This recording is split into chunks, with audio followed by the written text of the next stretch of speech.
जय जोहार। अपन देखा तो न्यूज प्लस 21 में हो अपन के संग ललिता चक्रधारी। चलो शुरू करथन बिहिनिया के खबर। छत्तीसगढ़ के राजभवन में विराजिस गोबर ले बने गणपति। कामधेनु विश्वविद्यालय के वैज्ञानिक शुद्ध देशी गाय के गोबर ले बनाइस मुख्यमंत्री निवास में मंगल मूर्ति। गणेश चतुर्थी के अवकाश में खुलिस हाईकोर्ट। इंडोमेंट फंड नहीं दे वाले प्राइवेट कॉलेज ला अंतरिम राहत। प्रधानमंत्री नरेंद्र मोदी के केरल दौरा। कोच्चि मेट्रो के फेज 1 के करही उद्घाटन।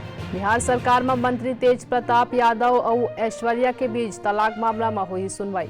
दिल्ली में विधानसभा में आज विश्वास मत में हुई चर्चा। वोटिंग हलो हुई। दुमका में अंकिता हत्याकांड के दोनों आरोपी 3 दिन के रिमांड में भेजे गई। विदेश मंत्री एस जयशंकर, वाणिज्य और उद्योग मंत्री पीयूष गोयल यही महीना जाही अमेरिका। गुलाब नबी आजाद जम्मू में 4 सितंबर के करही रैली। नवा पार्टी के कर सकत है ऐलान। सीएम योगी 5 अक्टूबर तक यूपी के सबो गैर मान्यता प्राप्त मदरसों के सर्वे के निर्देश दिस। पटियाला हाउस कोर्ट में जैकलिन फर्नांडिस ला समन 26 सितंबर के होही पेशी। ऐसे तमाम जानकारी ले लगातार अपडेट रहे बर देखत रहो न्यूज प्लस 21 आप मन के हक के बात।